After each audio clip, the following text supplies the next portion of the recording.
Hi, I'm Pastor Linda Jones, and welcome to my channel as we go into our Words of Wisdom devotional teachings. And we've been talking about tagline messages, and we know some famous taglines, but I thought I'll just piggyback on a few of them and turn them into teachings of truths and principles from the Bible. But before I start with our last session, I want to invite you to please like and comment.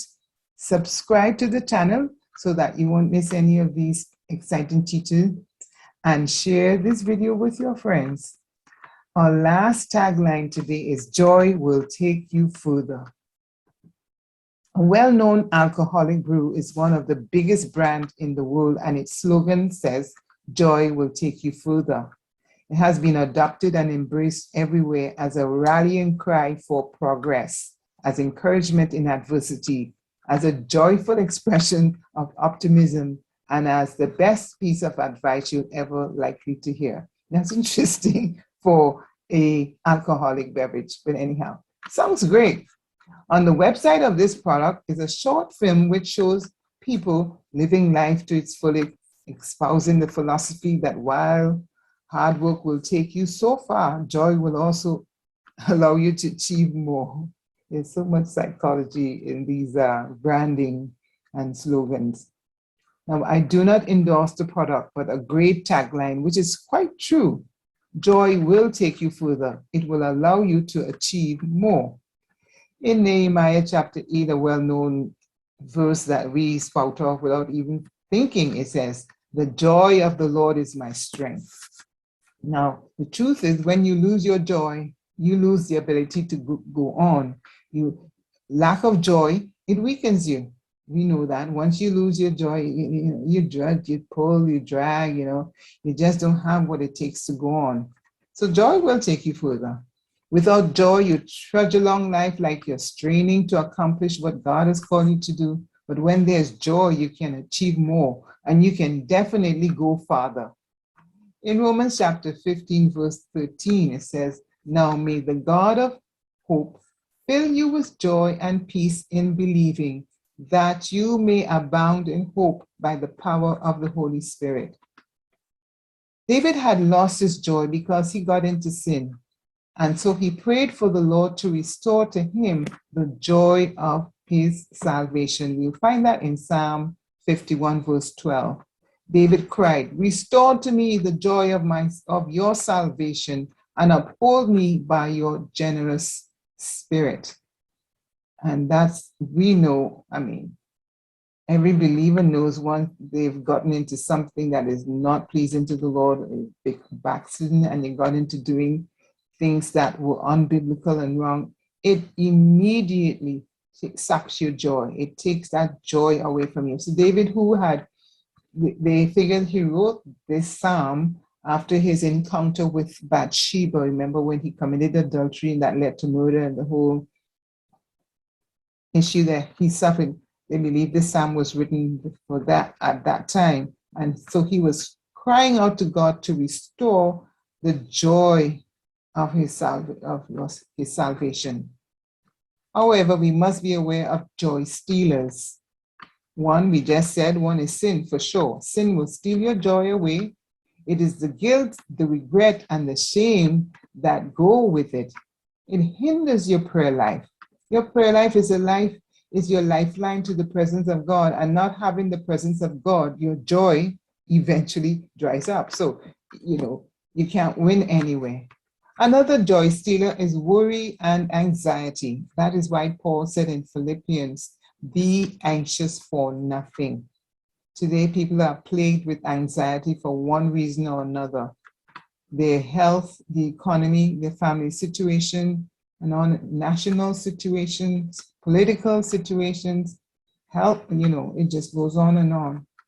And anxiety is just rampant. We have more cases of people with depression, anxiety attacks, and I know what that feels like, having anxiety attacks. And there are days it just comes like out of nowhere, and if I don't recognize what it is and put a stop to it, before you know it, I'm down in some deep dark place and wondering, how did I get here?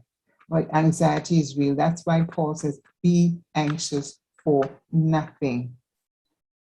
That is a challenge in our worry-prone society, not to be anxious. But if it's said in the scriptures, obviously it's possible that we could not be anxious for anything. Then he gives you the remedy. But in everything, by prayer and supplication, make your requests be known unto God. So there is that part, be anxious. And if you don't want to be anxious, this is what you need to do. So sin is a joy stealer. Anxiety and worry is a joy stealer. Another joy stealer is people, if we let them. What they say and do can make you unhappy. It's a reality. And yet another one is circumstances. Because when things don't go the way we expected, it does affect us. A tragedy can steal your joy as well. The moment you hear, joy is something that's really supernatural, because a tragedy can steal your joy. I believe it can steal your happiness, but there is a supernatural joy that is a gift of the Spirit that even tragedy to some extent cannot touch. And I've seen people who have gone through hellish situations and they seem to have this strange joy about them. And then you know it is not a natural thing. But circumstances, if you let them, would steal our joy. Apostle found the secret of joy writing, because he wrote the secret from Philippians, which is called the joyful letter. He wrote this from a prison cell in Philippi. Imagine that.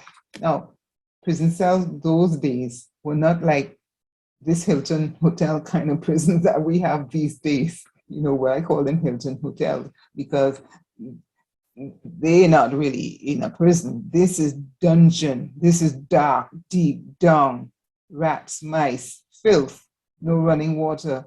I mean, this is the worst of the worst. And this man, this apostle, wrote about joy from a prison cell that I just described, right? So we can see that joy cannot be about something we feel or don't, that kind of thing. It does have an emotion with it, but it's really something that's supernatural. The Apostle James tells us to count it all joy when you fall into various trials. James 1:2. That's easy. You say, that's easy for you to say. Obviously, there must be a key to this joy. And Psalm 5:11 says, but let all those who rejoice put their trust in you. Let them ever shout for joy because you defend them. Let those also who love your name be joyful in you. Psalm 16:11 tells us, you will show me the path of life. In your presence is fullness of joy. At your right hand are pleasures forevermore.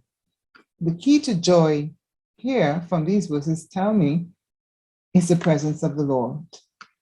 Truly, joy will take you further and you will achieve more. How far do you want to go?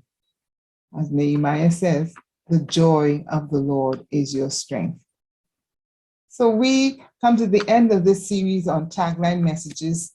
And this is just a snippet of a bigger message. Just want to share these taglines. I thought it was kind of fun to take these taglines and turn them into messages.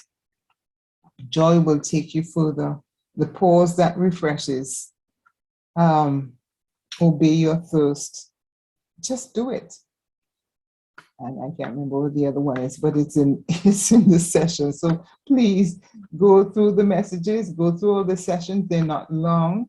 Be sure to like, comment, subscribe to the channel, and share these videos with someone else. So inviting them to join with us, because the teachings are practical, they're revelatory, they're practical, and they're applicable. This is the kind of teaching you want for today, for your everyday living, that will strengthen you in your spiritual walk with the Lord.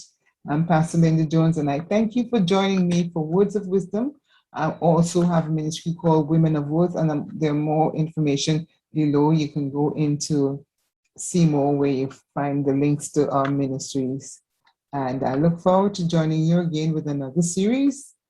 So be sure to subscribe so you'll know when we have added more, more videos.